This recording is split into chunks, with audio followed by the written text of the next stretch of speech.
गुप्ता, भारत और पाकिस्तान की जंग तो खत्म हो गई है, लेकिन देश में ऐसी राजनीतिक जंग छिड़ी है जिसे देखकर हर कोई कह रहा है वो भारत पाकिस्तान वाली जंग ज्यादा गंदी थी या ये बीजेपी और कांग्रेस की जंग चल रही है देश के अंदर, ये ज्यादा गंदी है।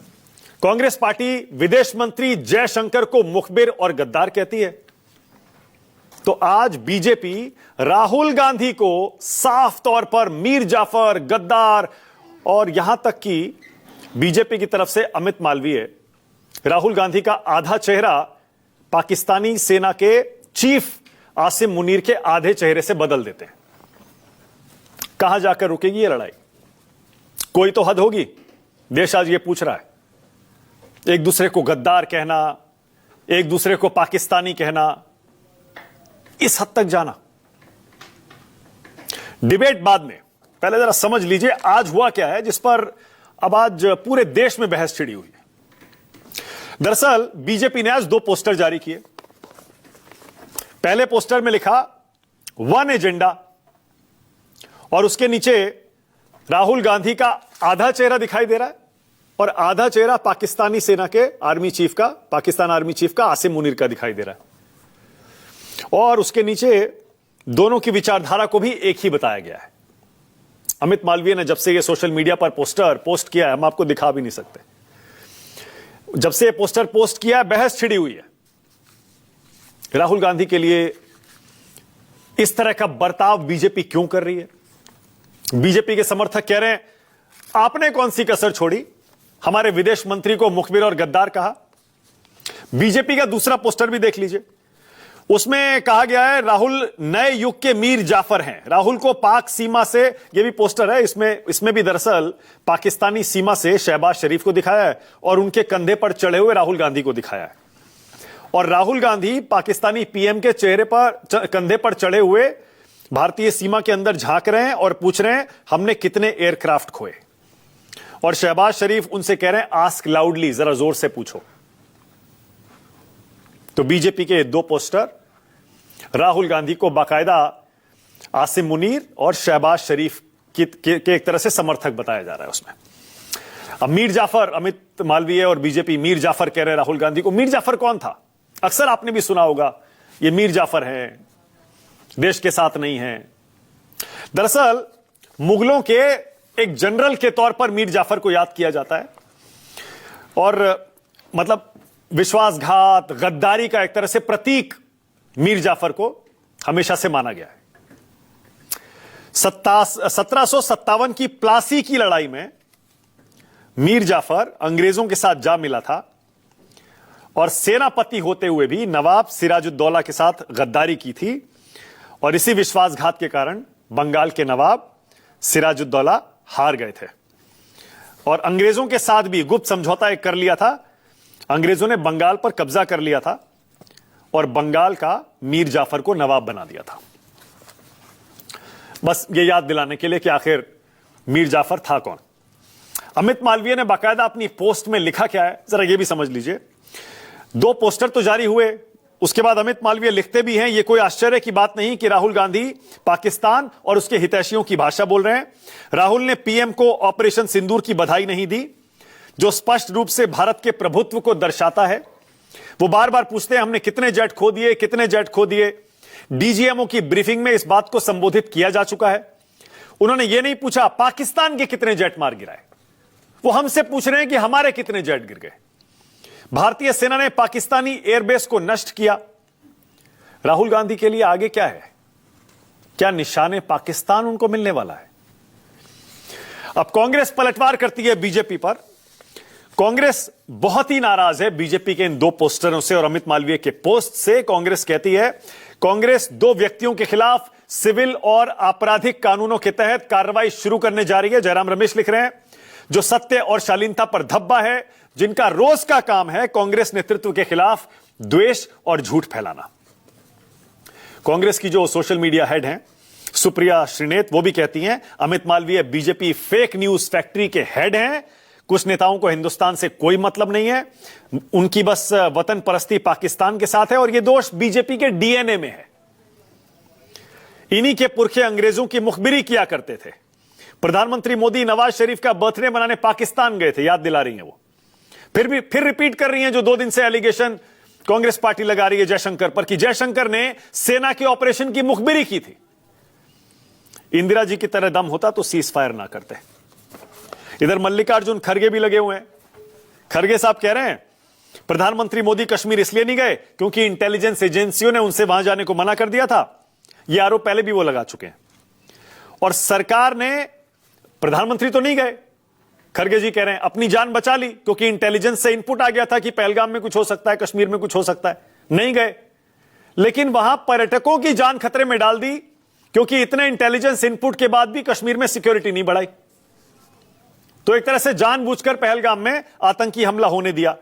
खड़गे जी कह रहे हैं पीएम चाहते तो लोगों को रोक देते, 26 जिंदगियां बच जाती। अब ये जंग कैसी छिड़ी है जरा सुनिए क्या कह रही है सुप्रिया श्रीनेत और जवाब क्या आया, सुनिए।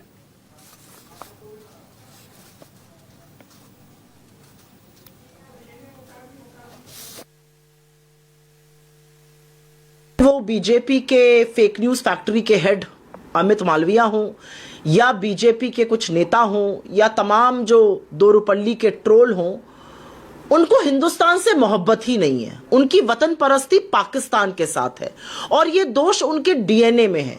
इन्हीं के पुरखे जो थे वो अंग्रेजों के साथ मिलकर माफीनामे लिखते थे, मुखबिरी करते थे। सावरकर इनके पुरखे, इनके नेता थे। खड़गे जी कह रहे हैं कि ऑपरेशन सिंदूर एक छोटी सी लड़ाई है, स्वाभाविक है। 26/11 के बाद जिसके सबसे बड़े नेता राहुल गांधी बड़ी सी पार्टी मना रहे हों, उनके लिए ऑपरेशन सिंदूर एक छोटी सी ही लड़ाई नजर आएगी। क्या राहुल गांधी और खड़गे जी ये समझ नहीं पा रहे हैं कि ऑपरेशन सिंदूर में घर के अंदर घुस के, पाकिस्तान के अंदर घुस के भारत की सेना ने अदम्य साहस के परिचय के साथ 9 आतंकी अड्डों को ध्वस्त किया, मिट्टी में मिलाया। चलिए डिबेट शुरू करते हैं राष्ट्र की बात में। आज का सवाल आपकी स्क्रीन पर। आज का मेरा पहला सवाल यही है, भारत पाक लड़ाई देश में गद्दारी पर क्यों आई? और दूसरा, आपस में लड़ोगे तो दुनिया को क्या बताओगे? राष्ट्र की बात में आज बीजेपी से के शर्मा, कांग्रेस की तरफ से सुरेंद्र राजपूत, मेरे साथ शिवसेना उद्धव ठाकरे गुट से आनंद दुबे, आम आदमी पार्टी से शैली ओबरॉय और आरएलडी से मलूक नागर। आप सभी का स्वागत। के शर्मा, आप ही से शुरू कर रहा हूं। के शर्मा, ये कैसा पोस्ट है? राहुल गांधी शहबाज शरीफ के कंधे पर चढ़े हुए हैं, उनका आधा चेहरा आपने आसिम मुनीर का लगा दिया, क्यों के शर्मा? नहीं, आपको आज का ये पोस्टर तो याद है, लेकिन जिस समय आज से कम 10 दिन पहले देश के प्रधानमंत्री का सर गायब करके पोस्टर जारी किया कांग्रेस पार्टी ने, क्या सोच थी मानक जी उस समय? क्या सोच के कांग्रेस ने किया था कि प्रधानमंत्री का सर गायब कर दिया और धड़ का फोटो लगा के वो पोस्टर जारी करके कहते हैं प्रधानमंत्री गायब है? तो ये तो जो कर रहे हैं कांग्रेस के लोग। और अभी 2 दिन से राहुल गांधी क्या कर रहे हैं? राहुल गांधी जो है इस तरह का जो बयान जारी कर रहे हैं, जो एक झूठा आरोप देश के विदेश मंत्री पे लगा रहे हैं, इसके बाद उनके ही लोग देश के विदेश मंत्री को गद्दार मुखबिर बोल रहे हैं, भारत जैसे देश के विदेश मंत्री। क्या है ये? क्या पूछना चाहते हैं राहुल गांधी? किस प्रोपोगंडा का हिस्सा बने हुए हैं राहुल गांधी इस देश में? पाकिस्तान के प्रोपोगंडा का हिस्सा बने हैं, उसको आवाज दे रहे हैं यहां पर। इससे किसका मनोबल नीचे गिरता है? कितने एयरक्राफ्ट गिराए गए, कितने क्या हुए? अभी ऑपरेशन सिंदूर जारी है। आप किसका अपमान करना चाहते हैं? आप भारत का अपमान कर रहे हैं, आप देश की सरकार का कर रहे हैं, उन सबसे बढ़ के देश की सेना का अपमान कर रहे हैं।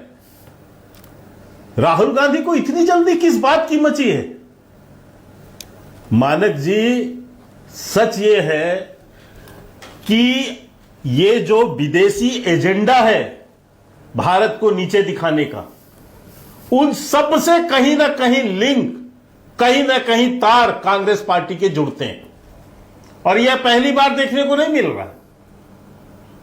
आप 22 तारीख जब पहलगांव की घटना हुई उसके बाद से लेके जब तक 7 तारीख तक रोजाना कांग्रेस पार्टी का एक नेता बयान देता था, चाहे वो प्रधानमंत्री के सर का गायब करके पोस्टर जारी करना हो, चाहे राफेल को दिखा के उसमें नींबू मिर्च लगा के सेना का मनोबल तोड़ना हो, चाहे हिंदू मुस्लिम करना हो, पहले दिन से रोजाना एक बयान कांग्रेस पार्टी के आते रहे। क्यों साहब? किसको आप नीचा दिखाना चाहते हैं? अरे आपका मोदी जी से विरोध हो सकता है, आपका देश से विरोध है, आपका देश की सेना से विरोध है। जब देश के डीजीएमओ ने प्रेस कॉन्फ्रेंस करके सारे चीजों की जानकारी दी, इसके बाद 3 दिन से कंटिन्यू आप ट्वीट क्या कर रहे हैं रोजाना, और कल आपका खुलासा हो गया कि आप पूछना क्या चाहते हैं अपने ट्वीट में।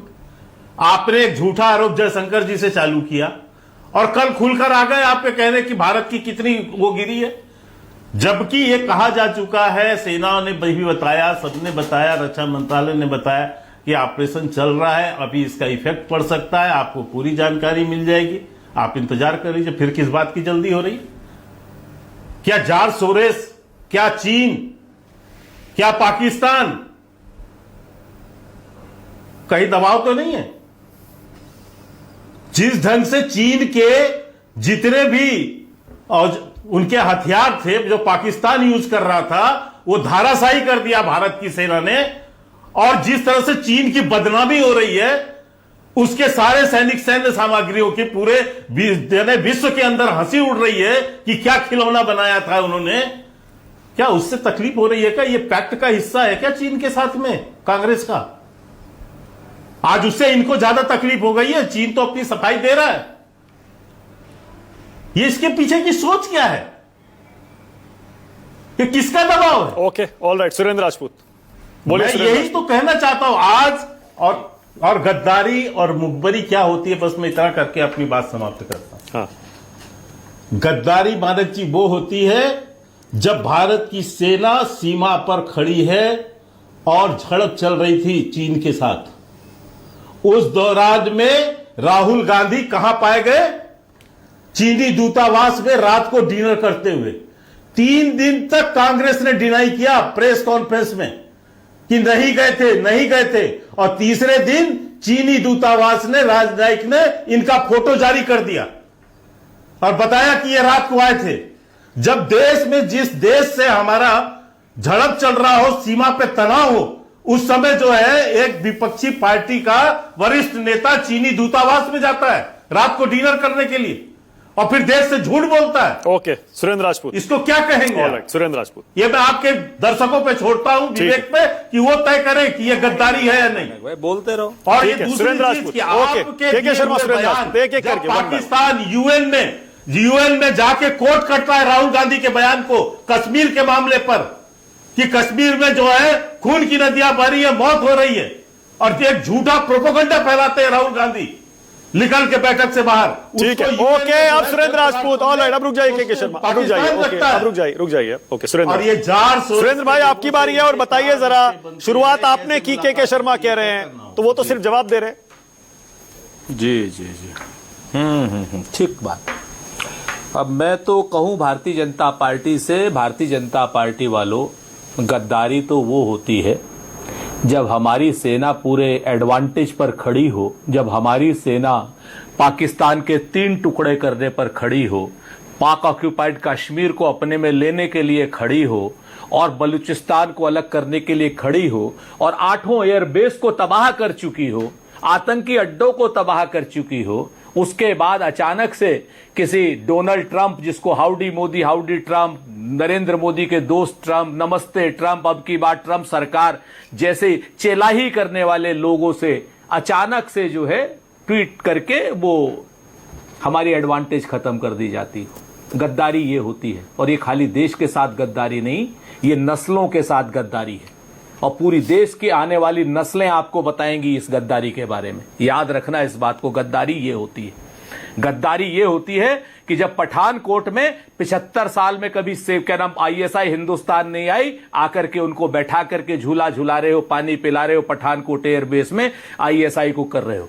और गद्दारी वो होती है जब गद्दारी के नाम पर लोग बिरयानी खाने, बर्थडे केक काटने जाते हैं। गद्दारी वो होती है जब निशाने पाकिस्तान लेने जाते हैं आपके पुराने नेता।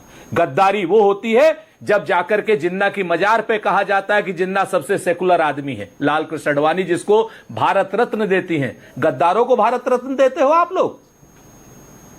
लाल कृष्ण अडवाणी को, जिसने जिन्ना को कहा था कि हाँ ये तो सबसे सेकुलर है। गद्दारी ये होती है, और गद्दारी ये भी होती है साथ में कि जब सेना पूरे पराक्रम के साथ पाकिस्तान को नष्ट करने पर खड़ी हो और आप उसका साहस खत्म कर देते हो। और गद्दारी सबसे बड़ी ये होती है कि जब जयशंकर हमारी सेना आक्रमण करने की तैयारी कर रही होती है और जयशंकर ये बता देते हैं कि साहब आक्रमण हम फलानी जगह पे नहीं करेंगे, जिससे आतंकी बच जाते हैं।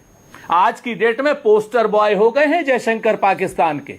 गली गली के क्या नाम उसमें दूर चैनलों में पाकिस्तान में जयशंकर को ही जिंदाबाद हो रही है। ये होती है गद्दारी। गद्दारी की बात करोगे तो बात आ जाएगी बहुत लंबे तक। आपकी गद्दारी का इतिहास है 1925 से। हम लोग इस बात पे आना नहीं चाहते थे, लेकिन आप लोगों ने मजबूर कर दिया कि हम गद्दारी बताएं। क्या नाम आपके पितृपुरुष श्यामा प्रसाद मुखर्जी की गद्दारी उन्होंने करी थी, जब क्या नाम हम तो अंग्रेजों भारत छोड़ो कर रहे थे और वो फजलुल हक के साथ मुस्लिम लीग के साथ सरकार बना रहे थे। गद्दारियों की बात करोगे गद्दार पार्टी वालों? आज की डेट में निशाने पाकिस्तान लेने वालों गद्दारी की बात करोगे? आप लोगों के पास है क्या इसके अलावा? अब आप आ जाइए, हमें कोई फर्क नहीं पड़ता, हमें कोई फर्क नहीं पड़ता राहुल गांधी को आप क्या दिखाते हैं। राहुल गांधी का गर्व का इतिहास है। उसकी दादी ने एक पाकिस्तान के 2 पाकिस्तान दिए और 2 पाकिस्तान करके पूरी दुनिया को बताया। इतिहास ही नहीं बदला, भूगोल बदला है। और जब भूगोल बदल दिया, उसका पोता है राहुल गांधी। आज की डेट में आप अगर पाकिस्तान के 3 टुकड़े करते, हम नरेंद्र मोदी को सैल्यूट करते। लेकिन आप लोगों ने जिस वक्त पहलगाम हुआ, गद्दारी की, कहा धर्म पूछ के मारा, जाति पूछ के नहीं मारा। जाति जनगणना के इतने खिलाफ थे और 3 दिन बाद जाति जनगणना पे आ गए। यह है गद्दारी। आज की डेट में 5 आतंकवादी पकड़े नहीं गए हैं। हमारे 26 निर्दोष जो हमारे सिविलियंस है जिनको मारा था, अभी तक नहीं पकड़े गए हैं और आप लोगों ने सीज फायर कर दिया। यह भी है गद्दारी। गद्दारी की बात करोगे तो बहुत लंबी लंबी बात जाएंगी। आप आ जाइए, क्या नाम मानक भाई, सेना का शौर्य, सेना का साहस की भूरी भूरी प्रशंसा है। और गद्दारी यह है कि जब सेना की कर्नल सोफिया पर विजय शाह जैसा गद्दार, नीच, निर्लज्ज इनका मंत्री जो है टिप्पणी करता है, और अभी तक वो भारतीय जनता पार्टी का कैबिनेट मिनिस्टर बना हुआ है, क्या नाम हाई कोर्ट के आदेश के बाद भी और सुप्रीम कोर्ट की कठोर टिप्पणी के बाद भी। यह है भाजपा की गद्दारी। यह है भाजपा की गद्दारी कि उनका उप मुख्यमंत्री क्या नाम जो जगदीश देवड़ा है या बेवड़ा है, क्या नाम है, वो कहता है कि भारत की सेना नरेंद्र मोदी के सामने नतमस्तक है। यह है गद्दारी। क्या हमारी सेना किसी व्यक्ति के सामने नतमस्तक होगी या मां भारती के सामने नतमस्तक होगी? तो ये जयशंकर जैसे लोग, देवड़ा जैसे लोग और ये विजय शाह की पार्टी जैसे लोग हमको गद्दारी न सिखाएं। हम देशभक्त की जमात है। आजादी में भी क्या नाम देश आजाद कराया। सुरेंद्र भाई, सुरेंद्र राजपूत जी बताइए, हम आपके जयशंकर के बयान को बार बार तोड़ मरोड़ कर क्यों पेश कर रहे हैं? विदेश मंत्रालय की तरफ से सफाई आ गई, क्या कौन सा सरकार की तरफ से ऑफिशियल तौर पर विदेश सचिव की तरफ से, प्रवक्ता की तरफ से सफाई आ गई। जो बयान दिया गया था डीजीएमओ का बयान है, पहली बार पाकिस्तान के आतंकी अड्डों को मारने के बाद उनको फोन किया गया था। वो ये कहना चाह रहे थे कि उसके बाद हमने फोन किया। आप कह रहे हैं आतंकियों को बचा दिया, पहले बता दिया। आप एक हाँ आप एक काम करिए ना, आप तो मानक भाई दुनिया के विख्यात एंकर हैं। एक जयशंकर का बयान एक बार सुन भी लीजिए, सुना भी लीजिए। उतनी अंग्रेजी तो हमें और आपको दोनों को आती है। हाँ, ये बात ये अलग है कि भारतीय जनता पार्टी वालों को शशि थरूर वाली अंग्रेजी नहीं आती, लेकिन जयशंकर वाली अंग्रेजी तो आती है। एक बार जयशंकर की आप बयान चलवा दीजिए, तय कर लीजिए। कब कहा उन्होंने? प्रायर टू उन्होंने कहा कि हमने वहां आतंकियों पर क्या नाम मिसाइल दागने से पहले या युद्ध शुरू होने से पहले हमने पाकिस्तान को बता दिया था कि हम आपके सैनिक और सिविल ठिकानों पर हमला नहीं करेंगे, हम आतंकी ठिकानों पर हमला करेंगे और बेहतर है कि सेना इससे ऑप्ट आउट रहे। लेकिन सेना ने हमारा मशवरा नहीं माना। दूसरी बात, जयशंकर का बयान। दूसरा सवाल जी, तो वो गद्दार है, मुखबिर है या नहीं है, ये बताइए। दूसरा सवाल, ये आप क्यों पूछ रहे हैं कितने एयरक्राफ्ट भारत ने खोए, कितने फाइटर जेट खोए? आपको पता है कितनी संवेदनशील जानकारी होती है ये अभी युद्ध चल रहा है, आप अपने ही देश से पूछ रहे हैं, अपनी सेना से। हाँ, बहुत बड़ी मैं आपका धन्यवाद अदा करता हूं मानक भाई, आपने गोदी मीडिया के चैनलों की तरीके से ये नहीं किया, बहुत शुक्रिया आपका। बिल्कुल राहुल गांधी ने नहीं पूछा। राहुल गांधी ने यह पूछा कि आपके इस बयान से, यानी जयशंकर के इस बयान से हाफिज सईद भी बचने में कामयाब हो गया क्या मौजूद असर भी बचने में कामयाब हो गया? और जो हमारी सेना को कोलेटरल डैमेज हुआ, क्या उस बयान की वजह से हुआ? यह राहुल गांधी ने पूछा। जिन लोगों को राहुल गांधी का वो भी बयान नहीं समझ में आ रहा, तो डिक्शनरी लेके बैठ जाओ भैया। राहुल गांधी ने सेना से कोई सवाल नहीं पूछा, सेना के शौर्य पर, सेना की काबिलियत पर, सेना की चीजों पर। हमने तो यह पूछा कि अगर जयशंकर ने वो बयान दिया है जो जयशंकर बता रहे हैं, तो उसकी वजह से क्या हमें कोलेटरल डैमेज हुआ है? राजपूत, क्या भारत की सेना से सरकार ये आपने क्लियर सवाल नहीं करे? किया, ठीक है, लेकिन सेना के बयान पर यकीन तो है। प्रेस कॉन्फ्रेंस में डीजीएमओ ने साफ साफ कहा ना कि हमने उनको मारने के बाद उनको फोन किया था, उनके डीजीएमओ ने फोन नहीं उठाया और उसने कहा कि भैया हम तो पलटवार करेंगे। इसका मतलब पहली बार मारने के बाद संपर्क साधा गया था। मान लीजिए सेना कह रही है तो आप एक मिनट, तो ठीक। अब एक बात बताओ मानक भाई, आपके यहां पर आप जो बात बताओगे हम उस पर भरोसा करेंगे, या हम सेना पर तो हमें पूरा भरोसा है, सेना ने तो जो बात कही। लेकिन अगर मानक गुप्ता ऑन एयर कह रहे हैं तो मानक गुप्ता से हमने तो सेना से सवाल नहीं किया ना, हम तो मानक गुप्ता से यानी विदेश मंत्री से बात पूछ रहे हैं। हम तो प्रधानमंत्री से पूछ रहे हैं कि विदेश मंत्री जी जो आपने बयान दिया, आप खंडन कर दो ना आकर के। ठीक है, के शर्मा, विदेश मंत्री ने स्वयं बयान दिया है। शर्मा बोलिए, के शर्मा, जिस तरीके की बात करी है, तो ये गद्दारी की बात न करो। ये मीर जाफर और जयचंद आपके यहाँ होंगे, हमारे यहाँ नहीं। ओके, के शर्मा, मैं पॉइंट टू पॉइंट जवाब दूंगा और मुझे राजपूत साहब से रहेगा कि बीच में वो न बोले। उन्होंने कहा कि उनको शशि थरूर की अंग्रेजी पढ़नी चाहिए, थोड़ा ट्यूशन पढ़ के आना चाहिए शशि थरूर। हाँ, शशि थरूर से थोड़ा पढ़ लेते तो शायद आज कांग्रेस की हालत ये नहीं होती। मैं आपको बताता हूं कौन सी अंग्रेजी होती है। ये राहुल गांधी का ट्वीट है मानक जी, ये 17 तारीख का ट्वीट है 4:17 पर। और इस ट्वीट पे वो कह रहे हैं कि उन्होंने कहा पूछा कि कौन से एयरक्राफ्ट गिरे। ये उनके ट्वीट पे 2 नंबर क्वेश्चन है। ये किसमें कहते हैं? पहले तो कहते हैं हु ऑथराइज इट, दूसरे पॉइंट में ये कहते हैं how many aircraft did our air force lose as a result. अब मुझे बताइए, अरे आगे भी तो पढ़िए, खाली आधा पढ़ रहे हो। कांग्रेस का प्रवक्ता यहां बैठ के इनसे पूछिए कि ये कांग्रेस के प्रवक्ता अभी झूठ बोल रहे थे कि नहीं यहां पर बैठ के, कि कहां पूछा राहुल गांधी ने कितने गिरे। अरे झूठे आप हो, थोड़ा पढ़ के आया करो। अभी दिखा रहा हूं, आपके सामने दिखा रहा हूं। आपके नेता शर्म आती है, शर्म आती है आपको यहां बैठ के? शर्म ये है, अरे ये शर्म नहीं, बेशरम आदमी। ये ट्वीट पढ़ लो, ये पढ़ लो ट्वीट। और अगर हिंदी अगर आधा तोड़ मरोड़ के पेश करोगे तो गद्दार हो, व्यक्तिगत बताना, सड़क छाप भाषा में गद्दार हो। मैंने सुना दिया तुम्हारे नेता का। झूठे मक्कार आदमी, झूठे और मक्कार हो। ये लो मानक जी, मेरे बात मुझे कहने दीजिए। मैंने बोला था बीच में बोलेगा, भोंकेगा, बीच में भोंकेगा, मुझे पता था। इसलिए आपको कह रहा हूं क्योंकि मैं सच बताने जा रहा हूं। पाकिस्तान न्यू, इसलिए मैंने राहुल गांधी का ट्वीट आपको दिखाया। राहुल गांधी का ये ट्वीट है और इसमें, और मानक जी मैं आपको चुनौती के साथ कहता हूं, मैं टाइम बता रहा हूं, आप अभी अपने प्रोड्यूसर से निकलवाइए और इनको बताइए कि यह पूछा गया या नहीं पूछा गया। ये लीजिए, मैं या तो आपको ट्वीट की वो भेज दूं, कॉपी भेज दूं। मानक भाई पढ़िए। मानक भाई मैं आपसे यही कह रहा हूं, पढ़ लीजिए। 4:17 पर 17 तारीख और ये लीजिए, ये झूठे मक्कार लोग हैं। निकलवा, अरे भाई मैं ये झूठे मक्कार लोग हैं, पढ़ लीजिए, निकाल लीजिए। राहुल गांधी का ट्वीट है भाई। हाँ पढ़ लीजिए। और उसके बाद शर्म से अगर शर्म आ जाए तो हाथ जोड़ के माफी मांग लेना। मानक जी अब इनको थोड़ा अलग कर दीजिए। ओके, के शर्मा 30 सेकंड और उसके बाद मैं आगे जाऊंगा। 30 सेकंड और बोलिए। हाँ बिल्कुल, मैं बिल्कुल आता हूं। अभी इनको बड़ी तकलीफ हो रही थी सर। अभी इन्होंने बता रहे थे सेना का सम्मान। इस देश के सेना के जनरल को गली का गुंडा किसने कहा? ये कांग्रेस पार्टी के नेता थे ना, जिसको ससम्मानित इन्होंने भी चुनाव लड़ाया है। ये देश के जनरल, सेना के जनरल को गली का गुंडा बोलते थे। पानी की बोतल, ये भाषा है इनकी, सेना के प्रति ये सम्मान है। अभी ये कह रहे थे राहुल गांधी कौन है? जिसका पोता है जिसने जो है भूगोल बदल दिया। उसका भी परपोता है जिसने भारत का भूगोल बदला, 2 टुकड़े करा दिए भारत के। ये नेहरू की देन है, भारत के 2 टुकड़े करना, भारत और पाकिस्तान। ये तुम कांग्रेसी पापियों के देन है इस देश को। और पीए को किसने दिया? पीए को किसने दिया?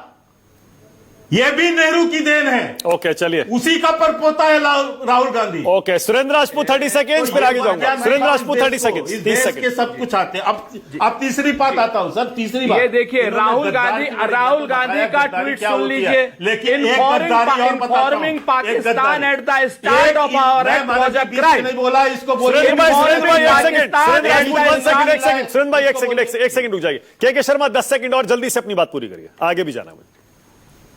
देखिए गद्दारी क्या होती। इन्हीं के पार्टी के नेता मणिशंकर अय्यर डेलीगेशन के साथ पाकिस्तान जाते हैं और कहते हैं कि हमें मदद कीजिए, मोदी जी को सत्ता से हटाना है। ये पाकिस्तान से मदद मांगने जाते हैं। ओके, सुरेंद्र राजपूत 30 सेकंड आपके। भारत की आपकी बारी है, बोलिए। हरा के बाहर रखती है। ये पाकिस्तान की जो है मैं राहुल गांधी का ट्वीट पढ़ रहा हूं। शर्मा रुक जाइए, सुरेंद्र राजपूत की बारी है, रुक जाइए प्लीज। सुरेंद्र राजपूत कर रहे थे। मैं राहुल गांधी का ट्वीट पढ़ रहा हूं, जिसको अंग्रेजी नहीं समझ में आती ट्यूशन ले ले, और शशि थरूर से ले ले। Informing the Pakistan at the start of our attack was a crime. Informing Pakistan at the Jaishankar ने किया, और external affairs minister has publicly admitted in government India did it. External affairs minister ने इसको माना, ये बाकायदा उनका वीडियो है। और इसके बाद उन्होंने लिखा who authorised it, how many aircraft we did, air force lose as a result. इस मुखबिरी के बाद हम लोगों ने एयरक्राफ्ट। ओके, आनंद दुबे, शैली ओबरॉय और मलूक नागर। आनंद दुबे, गद्दार एक दूसरे को बोला जा रहा है। कौन गद्दार है आनंद दुबे? क्यों इतनी गंदी लड़ाई हो रही है बीजेपी और कांग्रेस में? आनंद दुबे। मानक भाई नमस्ते। मानक भाई, हमारी पार्टी की नजरों में न तो जयशंकर जी गद्दार लग रहे हैं, न तो राहुल गांधी जी गद्दार लग रहे हैं। अगर कोई गद्दार लग रहा है तो जगदीश देवड़ा लग रहे हैं और विजय शाह लग रहे हैं, जो हमारी सेना का अपमान करते हैं। प्लीज रुकिए ना, प्लीज। आनंद दुबे, शैली ओबरॉय, मलूक नागर तीनों गद्दार होते हैं। प्लीज रुक जाइए प्लीज। गद्दार देखिए, गद्दारी का, वफादारी का यहां मानक भाई कोई प्रश्न ही नहीं है। जब 22 तारीख को आतंकी हमला हुआ, सबसे पहले पूरे विपक्ष ने एक साथ खड़े होकर सरकार को कहा कि हम आपके साथ हैं। अब बताइए क्या करना चाहिए। सरकार ने ऑल पार्टी मीटिंग बुलाई, हर पार्टी के नुमाइंदे उसमें गए, सबने पुरजोर समर्थन किया सरकार का और कहा कि जो कड़े से कड़ा फैसला उठाना हो आप उठाइए, हम आपके साथ खड़े हैं, देश आपके साथ है, हमारी सेना पर हमें पूरा विश्वास है। कोई विषय नहीं था गद्दारी का, वफादारी का। सभी डेलीगेशन जाकर मिल रहे थे, सब कुछ बात चल रही थी, सब सेना का मनोबल बढ़ा रहे थे, कोई प्रश्न नहीं था गद्दारी का, वफादारी का। ये अचानक गद्दारी वफादारी का वार लाया कौन? देखिए मानक भाई, एक चीज तो स्पष्ट है, अगर सरकार ये उम्मीद करती है कि विपक्ष उनके साथ खड़ा रहे, तो विपक्ष भी उम्मीद करेगा कि सरकार उनके साथ खड़ी रहे, सरकार भी उनको विश्वास में लेकर चले, सरकार भी उनसे बातचीत करे। अगर नेता प्रतिपक्ष भारत देश का ये कहता है कि संसद का सत्र चलना चाहिए, कुछ उसमें बात होनी चाहिए, कुछ संवाद होना चाहिए, कुछ हम भी कहें, कुछ आप भी कहें, सेना का भी सम्मान हो, सरकार एक बात सुनने तैयार नहीं है। नेता प्रतिपक्ष अगर बिहार में दरभंगा में किसी से मिलने जाता है विद्यार्थियों के किसी कार्यक्रम में, तो जिस प्रकार पुलिस का बल उपयोग करके उनको वहां धर दबोचा जाता है, ऐसा दृश्य तो ना आपने कभी देखा है नेता प्रतिपक्ष के लिए, ना हमने देखा है। इस देश में अगर सरकार का साथ होता है, सरकार का सम्मान होता है, तो प्रतिपक्ष या विपक्ष का भी सम्मान होता है। लेकिन ये बात के शर्मा जी को अच्छी नहीं लगेगी। उनको सिर्फ ये अच्छा लगेगा कि अमित मालवीय जी सही हैं, बीजेपी सही है। बीजेपी ये क्यों साबित करने पे तुली है कि वही केवल देशभक्त है इस देश में? क्या विपक्ष के लोग देशभक्त नहीं है? क्या विपक्ष के लोग तिरंगा यात्रा नहीं निकाल सकते? क्या विपक्ष के लोग भारत माता की जय वंदे मातरम नहीं बोल सकते? कह सकते हैं, आपके सर्टिफिकेट की आवश्यकता नहीं होती है। आप बार बार जो एक नैरेटिव सेट करना चाहते हैं कि पूरा विपक्ष जो है वो इस समय सरकार के विरोध में खड़ा है, वो पाकिस्तान के नारे लगा रहा है, वो देशभक्ति की बात नहीं कर रहा। ये प्रश्न चिन्ह आपके मन में इस समय आया कैसे? हम तो आदरणीय मोदी जी को अपना प्रधानमंत्री भी मानते हैं। वो और बात है कि प्रधानमंत्री बीजेपी का प्रचार करते हैं। थोड़ा स्पेसिफिक हो जाइए, कह दीजिए कि राहुल गांधी गलत आरोप लगा रहे हैं, विदेश मंत्री ने मुखबिरी नहीं की, वो गद्दार नहीं है, कह दीजिए। मैं पहले ही कह रहा हूं कि न तो राहुल गांधी जी गद्दार है, न तो विदेश मंत्री जी गद्दार है। ठीक है, आपने सुना नहीं मानक भाई? ठीक है, पहला स्टेटमेंट यही हुआ ना, हम जयशंकर जी को भारत का विदेश मंत्री मानते हैं। वो भाजपा के नेता के रूप में होंगे वो अलग बात है, हमारी निगाह में वो देश के विदेश मंत्री है। जब देश संकट में होता है तो विदेश मंत्री की कूटनीति का हमको लाभ मिलता है और देश के सम्मान में हमें बात करनी चाहिए। तो हम तो जीवन में नहीं कहेंगे कि विदेश मंत्री जी गद्दारी कर रहे हैं, सपने में भी नहीं सोच सकते, क्योंकि जब हर भारतीय कह रहा है कि हम देश के साथ खड़े हैं तो क्या पक्ष और क्या विपक्ष, क्या भाजपा और क्या कांग्रेस? ये के शर्मा जी से कहलवा ऑन एयर चैलेंज देता हूं, के शर्मा जी एक बार कह दे कि राहुल गांधी जी गद्दार नहीं है, वो नहीं कहेंगे। क्यों? मन में दुर्भावना भरी है, मन में गलत सोच भरी है, मन में विपक्ष के लिए कोई सम्मान नहीं है, वो नहीं कहेंगे। आनंद दुबे कहेगा, आनंद दुबे की पार्टी कहेगी कि मेरे देश का हर नागरिक वफादार है, मेरे देश का हर मंत्री, हर बड़े बड़े जो पदों पे बैठे वो वफादार है। वो अलग बात है कि उसमें से कुछ विजय शाह और कुछ जगदीश देवड़ा जैसे एक अपवाद होते हैं, बाकी पूरा देश इकट्ठे खड़ा है। लेकिन एक बात बताइए मानक भाई, प्रधानमंत्री जी से या गृह मंत्री जी से या रक्षा मंत्री जी से हम ये उम्मीद करेंगे ना कि आप भी विपक्ष को विश्वास में लीजिए। अगर विपक्ष आपसे कुछ कहता है, विपक्ष कह रहा है कि डेलीगेशन भेजना है तो भेजिए, लेकिन हमारी पार्टियों से भी पूछिए। जो 7 सांसद वाली पार्टी है उसको आप नेता बना दे रहे हैं, जो 9 सांसद वाली पार्टी है उसको आप एक केवल सदस्य बना दे रहे हैं। तो क्या यह दुर्भावना का व्यवहार नहीं है? क्या आपको नहीं लगता कि यह न्याय कर रहे हैं आप? हम बार बार कह रहे हैं कि देश के मसले पर हम आपके साथ खड़े हैं, अपने राजनीति को तिलांजलि देने के लिए तैयार हैं। ठीक है, नहीं करना है राजनीति। बहुत बढ़िया, रुक जाइए। ओके आनंद दुबे रुक जाइए, बहुत बढ़िया, रुक जाइए एक सेकंड, रुक जाइए ओके, बहुत बढ़िया, बिल्कुल क्लियर है। एक सेकंड आनंद दुबे, मुझे कहने तो दीजिए। एक सेकंड मौका दे रहा हूं, 1000 साल पुराना मामला है, एक भी भाजपा आनंद दुबे आप रुकिए जरा एक सेकंड, आनंद दुबे एक सेकंड, क्यों नहीं? आनंद दुबे कौन है? अरे आनंद भाई रुकिए, एक मिनट रुकिए ना आनंद दुबे, प्लीज रुकिए ना जरा एक मिनट। राष्ट्रपति हैं आनंद दुबे, आपको आवाज नहीं मिल रही है लगता है, एक सेकंड रुक जाइए। शिवसेना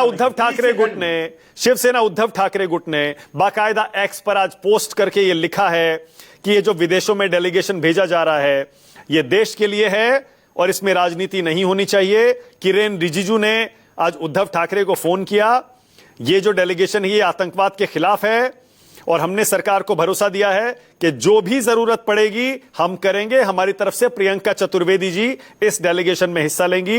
हालांकि हम जो पहलगाम से जुड़े सवाल हैं, इंटेलिजेंस फेलियर से जुड़े सवाल हैं, उसके बारे में हम सवाल पूछते रहेंगे। यानी शिवसेना उद्धव ठाकरे का गुट का जो स्टैंड है वो थोड़ा सा कांग्रेस पार्टी से अलग दिखाई देता है। के शर्मा, छोटा सा जवाब, आगे जा रहा हूं, फिर बोलिए के शर्मा। मैं बस इतना कह रहा हूं, अभी आज ठीक है उद्धव ठाकरे जी ने जो किया वो आपने उनकी सुधार मुझे अच्छी लगी, लेकिन कल संजय राउत ने क्या ट्वीट किया, क्या बयान दिया मानक जी, कि ये जो जा रहा है डेलीगेशन ये किसकी बारात जा रही है, ये कौन सा ट्रेवलिंग में जा रहे हैं। ये कल संजय राउत का बयान है, इनके नेता है ना संजय राउत, कि पार्टी से बाहर कर दिया है। इनसे आनंद दुबे से उसका जवाब चाहिए। दूसरी बात मैं पूछना चाहता हूं, मैंने जो उदाहरण दिया कि जब चीन के साथ सीमा पर तनाव चल रहा था, दोनों सेना आपस में झड़प कर रही थी, उस रात राहुल गांधी चीनी दूतावास में गए और इसका पूरा तस्दीक चीनी राजनयिक ने फोटो निकाल कर दिखा। के शर्मा एक सेकंड, कांग्रेस और बीजेपी के लिए एंड में एक राउंड रखूंगा मैं। अभी पहले शैली ओबेरॉय और मलूक नागर, पहले शैली ओबेरॉय और मलूक नागर, प्लीज दो लोग बोले नहीं है। आनंद दुबे से पूछना चाहता हूं। नहीं, आनंद दुबे को भी आवाज नहीं मिल रही, अभी पूछ लूंगा, एक मिनट पूछ लूंगा, या अहित में था, अभी पूछ लेता हूं। देश के हित में शैली ओबेरॉय और मलूक नागर को लाइए स्क्रीन पर। शैली ओबरॉय और मलूक नागर, पहले आनंद शैली जी, ओबरॉय। मैं देख रही हूं हाँ, जिस बोलिए, शैली प्रकार ओबरॉय, बोलिए। से कांग्रेस और बीजेपी के प्रवक्ता जो हैं इतने गंभीर मुद्दे पर ऐसे बहस कर रहे हैं, मुझे लगता है कहीं ना कहीं इनकी जो इंटरनल फिक्सिंग है टॉप लीडरशिप में वो उसको दर्शा रहा है। और जैसे 22 अप्रैल को पहलगाम में ये हादसा हुआ और ऑपरेशन सिंदूर के माध्यम से हमारी भारतीय सेना ने पूरा अपना शौर्य दिखाया, पूरी तरह आतंकी अड्डों पर हमला किया, ध्वस्त किए उनके अड्डे, पाकिस्तान की सेना के साथ अपना पराक्रम दिखाया। और हैरानी करने वाली बात यह है कि एकदम से चौंकाने वाला, जब पूरे हमारे 140 करोड़ की भारतीय जनता सरकार के साथ खड़ी है, भारतीय सेना के साथ खड़ी है, ऐसी क्या मजबूरी थी कि ट्रंप के कहने पर सीज फायर को मान लिया गया। एक ऐसा बायलैटरल इशू, अगर आप पीछे हिस्ट्री में जाएं तो अटल बिहारी वाजपेयी जी पर भी जब नॉन प्रोलिफरेशन ट्रीटी पर भी दबाव था, उन्होंने बात मानी थी। इंदिरा गांधी जी पर भी दबाव था, उन्होंने बात मानी, वो किसी दबाव में नहीं आए। तो ये जो पूरा हादसा है, इसको एक नेशनल सिक्योरिटी का बहुत बड़ा जो सवालिया निशान है हमारे देश पर लगा।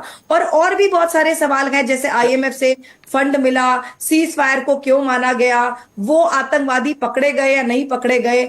आज बार बार जो मुद्दा गद्दारी पर आ रहा है, मीर जाफर पर आ रहा है, तो जैसे दुबे जी ने कहा कि जयशंकर जी ने इतनी सेंसिटिव इशू जो है बाहर निकाला, इंफॉर्मेशन लीक करी, और आपने कहा कि एक डेलीगेशन सफाई पेश कर रहा है, तो इतने एक्सपीरियंस हमारे विदेश मंत्री और ऐसी लूज स्टेटमेंट तो दे नहीं सकते, तो बाद में सफाई क्यों देनी पड़ी, ये मेरा सवाल है। उसके बाद एक भारतीय जनता पार्टी के मंत्री आते हैं जो हमारी देश की बेटी है, उस पर एक भद्दी टिप्पणी करते हैं। तो कहीं ना कहीं लगता है कि मामला पॉलिटिकल बना दिया है, जहां पर हमारा पाकिस्तान का जो मुद्दा है, हमें जब एकजुट होकर खड़ा होना चाहिए। आज पॉलिटिकल पार्टियां इस पर अपना तर्क वितर्क देख रही हैं, और आप देख सकते हैं नेशनल टीवी पर लड़ाई झगड़ा कर रही हैं। हम पूरा देश सलाम करता रहा। एक सेकंड, आपको मेरी आवाज मिल रही है? शैली, आपको मेरी आवाज मिल रही है? तो देश ने देखा। आपको मेरी आवाज मिल रही है? जी, ओके। तो एक तो ये जो आप इसे हादसा 2 बार कह गई, मैं ये मान के चलता हूं कि शायद वो आपके मुंह से निकल गया ना। पहलगाम हादसा था और ना उसके बाद जो हुआ हादसा, निर्दोष और निहत्थे पर्यटकों पर, और एक पहलगाम ऐसी जगह है जहां पर एक पहले कितनी टाइट नहीं, 1 सेकेंड, नहीं शैली, 1 सेकेंड, शैली, हादसा मत कहिए उसे, आतंकी वारदात है वो, हादसा नहीं है। मैं बस इतना कह रहा हूं आपसे, आतंकवादी हमला। जी, बिल्कुल ठीक है। दूसरा मैं ये कह रहा हूं, क्या आप भी कांग्रेस पार्टी के स्टैंड से यानी सहमत हैं कि विदेश मंत्री ने मुखबिरी कर दी और पहले बता दिया और उन्होंने इस तरह का लूज स्टेटमेंट दे दिया? आप सहमत है पूरी तरह कांग्रेस के साथ खड़ी है? एक यूट्यूबर जब उसके पाकिस्तान से कनेक्शन होते हैं तब तो उसको गद्दार कह दिया जाता है, पर जब हमारे विदेश मंत्री कुछ ऐसी इंफॉर्मेशन दे देते हैं जिस पर डेलीगेशन को, अफसरों को, सरकार को सफाई देनी पड़े, तो आप क्या कहेंगे? मीर जाफर, असली मीर जाफर कौन है? जो आप बैटल ऑफ प्लाजी की बात कर रहे हैं, आप बंगाल के नवाब की बात कर रहे हैं, तो कहीं ना कहीं हमारे देश में गद्दारी इंटरनल है। और आप कांग्रेस की बात कर रहे हैं, कांग्रेस और भारतीय जनता पार्टी की इंटरनल टॉप लीडरशिप में फिक्सिंग है, और जब भी ऐसा कोई नेशनल लेवल का मुद्दा आता है तो ये एक दूसरे पर ऐसी टिप्पणी जो है कसना शुरू कर देते हैं कि जनता अब मुद्दे को समझने लगी। अच्छा, पाकिस्तान, राहुल गांधी भी गद्दार है ना, इसका मतलब आम आदमी पार्टी की, इसका मतलब राहुल गांधी भी गद्दार है ना? शैली ओबरॉय, यूट्यूबर का यूट्यूबर का उल्लेख हुआ है आपके चैनल पे, ये बहुत खतरनाक बयान है। आप यूट्यूबर को ये जो है निर्दोष बता रही है सरकार, भारतीय जनता पार्टी, ये सोचने वाला विषय होगा। ट्रंप की देश के गुप्तचर एजेंसियों ने उस यूट्यूबर को पकड़ा है। ये हमारी एक मिनट, के शर्मा 1 सेकंड, के शर्मा 1 सेकंड रुकिए, 1 सेकंड रुकिए, आप ही की बात पूछ रहा हूँ, 1 मिनट रुकिएगा, 1 मिनट रुकिएगा, 1 मिनट, आप ही की बात पूछ रहा हूँ, के रुकिए ना, 1 मिनट रुकिए ना, मैं आप ही की बात पूछ रहा हूँ, 1 सेकंड रुक जाइए। टेक दिए थे। शैली 1 सेकंड, शैली, क्या ये आपने कौन से यूट्यूबर को निर्दोष कहा है? देखिए, ये मुझे कहने की जरूरत नहीं है, यहाँ सभी प्रवक्ता और हर नेशनल टीवी को मालूम है आप मैं किसकी बात कर रही हूं। जब उनको कर दिया गया तो हमारे देश के मंत्री, विदेश मंत्री इतने एक्सपीरियंस, वो जब ऐसी कोई इंफॉर्मेशन लीक कर देते हैं और जिस पर सफाई पेश करनी पड़ती है।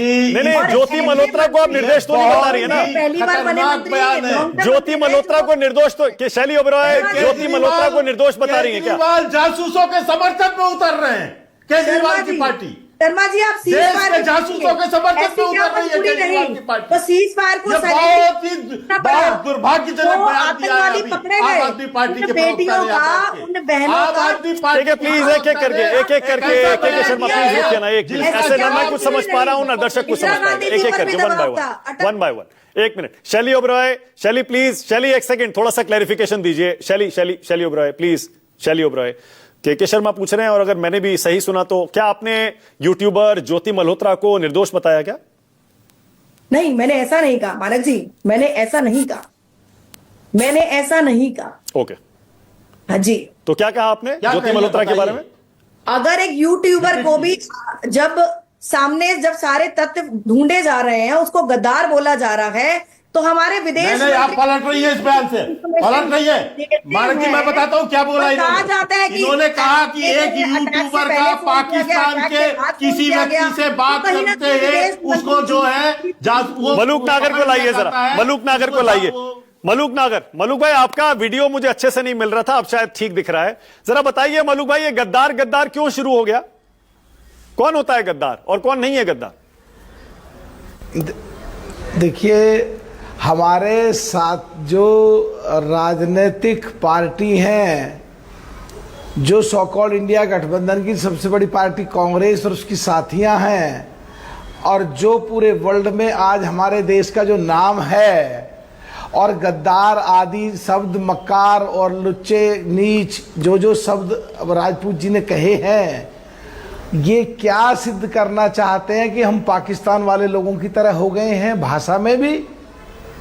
दूसरा, जो सबसे इंपॉर्टेंट आज मुद्दा हो रहा है कि एक तो इनके खड़गे साहब का बयान आया है कि ये ऑपरेशन सिंदूर छुटपुट घटना है। अरे भाई, ये छुटपुट घटना क्या होती है? 26/11 में 3-4 दिन तक लोग भूनते रहे गोलियों से। तुम्हारी हिम्मत नहीं हुई उस समय की सरकार की, जब संविधान के सबसे बड़े मंदिर पे आके अंदर घुस के पार्लियामेंट में उन लोगों ने हत्याएं करी, भून दिए। तुम्हारी हिम्मत नहीं हुई कुछ करने की या एलओसी पार करने की। और अब की बार जो हमारे निर्दोष लोगों को, मलूक भाई 2001 में सिंदूर छीना। मलूक भाई 2001 में वाजपेयी सरकार थी, बीजेपी सरकार थी, आप ही के साथी की। जी जी जी जी जो अभी जो निर्दोष बहन का जो सिंदूर उजड़ा, अगर उसमें अंदर जाकर के घुस के मारा, 9 ठिकाने आतंकवादियों के ध्वस्त कर दिए, जिसमें मुफ्ती महबूबा के अपहरण से लेके 26/11 से लेके संसद पे हमला को लेके सारे आतंकवादियों को भून दिया। और अगर विदेश मंत्री ये कहते हैं, जानकारी देते हैं पूरे वर्ल्ड की कूटनीति को ध्यान में रख के कि हम युद्ध नहीं करना चाहते, हमने आतंकवादियों को मारा है, जिससे वर्ल्ड के सामने एक पिक्चर आए कि भारत झगड़ा, लड़ाई, युद्ध नहीं चाहता, जिससे एक पिक्चर बने कि वो उधर से हमारे बॉर्डर पे निर्दोष लोगों को ना मारे। हम साफ ये कह रहे हैं कि हमने आतंकवादियों को मारा है, जिससे एक पिक्चर बने कि पूरे वर्ल्ड में कि भारत आतंकवाद के खिलाफ है। अगर ये उसे भी गद्दारी कह रहे हैं तो होमवर्क करने की जरूरत है, सोचने की जरूरत है। और दूसरा, मानक जी, आपने एक बहुत अच्छी बात कही है, ऑपरेशन सिंदूर अभी जारी है। तो जो पाकिस्तान के लोगों को कहना चाहिए, हम लोग, राजनीतिक पार्टियां दूसरों को हजम ना करने की वजह से, ये मोदी जी को हजम ना करने की वजह से, एनडीए को हजम ना करने की वजह से इस देश की सेनाओं पे भी प्रश्न चिन्ह लगा रहे हैं। और जो पाकिस्तान अपने मुंह से नहीं बोल पा रहा, तुम अपने मुंह से वो शब्द बोलना चाहते हो, कितने हवाई जहाज गिरे, कितने मारे, ये बारात जा रही है बाहर, ये बारात क्यों जा रही है बाहर, हमसे पूछ के नहीं भेजा गया। अरे विदेश में जाकर के अगर हमारे देश के काबिल लोग अगर ये सिद्ध करना चाहते हैं कि पाकिस्तान आतंक को बढ़ावा दे रहा, आतंकवादी देश है, या पाकिस्तान जो आप लोगों से कर्ज ले जाता है तो आतंकवादियों को पोषता है, आतंकवादियों को पालता है, और ताकि उनका वो फंडिंग बंद हो जाए और आतंकवादी बंद हो जाए, तो क्या तुम नहीं चाहते? अगर तुम्हारे देश के कोई सांसद, तुम्हारी पार्टी के सांसद जिसे यूएन में काम करा और वो ज्यादा काबिल है, तुम इसका मतलब भेजना नहीं चाहते, इसका मतलब तुम मुझे अपनी पार्टी का मानते नहीं, इसका मतलब तुम पार्टियों को ऊपर मान रहे हो, इसका मतलब तुम देश को ऊपर नहीं मान रहे, इसका मतलब कि तुम्हारे देश की बात बाहर मजबूती से जाए तुम मानने को तैयार नहीं हो। क्या चाहते हो, क्या कहते हो? जब भी कोई देश की बात आती है ऐसी ऐसी घटनाएं करते हो जो सिवाय देश की बदनामी के कुछ नहीं होता। तो तुम्हें क्या नाम दें, तुम्हें क्या कहें? ओके मलुक भाई रुकिएगा, बारे में किन शब्दों का इस्तेमाल करें? मानक भाई आनंद दुबे जल्दी से बोलिए, 20 सेकंड आनंद दुबे जल्दी से।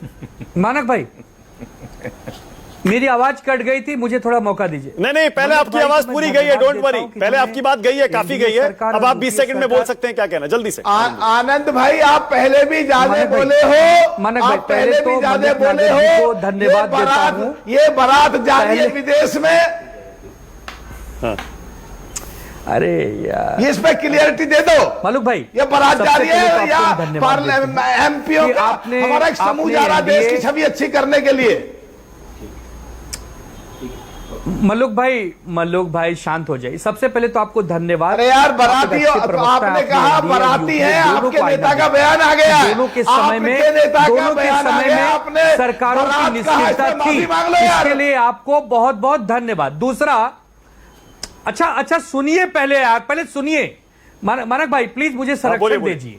ओके, अभी बहुत लच्छेदार भाषण मलुक नागर जी ने दिया गद्दारी पर, वफादारी पर। भारत के नेता प्रतिपक्ष लच्छेदार नहीं, हकीकत कही है। अगर कोई गद्दार कहेगा तो समझिए देश के सभी व्यक्तियों को कोई गद्दार कह रहा है। अगर भारतीय जनता पार्टी की सोशल मीडिया राहुल गांधी जी को गद्दार कह रही है तो अपना मुंह उनको आईने में देखना चाहिए। क्यों, किसको कह रहे हैं? हमारे देश के नेता प्रतिपक्ष को। ये बहुत दुर्भाग्य। ओके, मेरे पास टाइम खत्म हो गया है, मेरे पास टाइम आज बिल्कुल खत्म हो गया है, वक्त की नजाकत है, ब्रेक लेना पड़ेगा। बहुत बहुत धन्यवाद राष्ट्र की बात में आ जाने के लिए। और ये गद्दार वाली बहस में अपने दर्शकों पर छोड़ता हूं। यूट्यूब पर अगर आप हमारा ये शो देख रहे हैं, नीचे कमेंट में जरूर बताइएगा कौन गद्दार है और कौन नहीं। छोटा सा ब्रेक ले रहा हूं, खबरें जारी है। निष्पक्ष मतलब न्यूज़ 24। अबे घोचू, जीके स्ट्रॉन्ग करने का अक्खा इंडिया को मालूम है। पेट सफा हर रोग दफा, एक ही जगह। समर में बाल्टी तो चाहिए फॉर योर पसीना, बाल्टी। और मॉनसून में बाल्टी तो चाहिए फॉर छत का पसीना। पसीना मत बहाओ, बर्जर रूफ कूलेंट सील लगाओ, ये छत के क्रैक्स को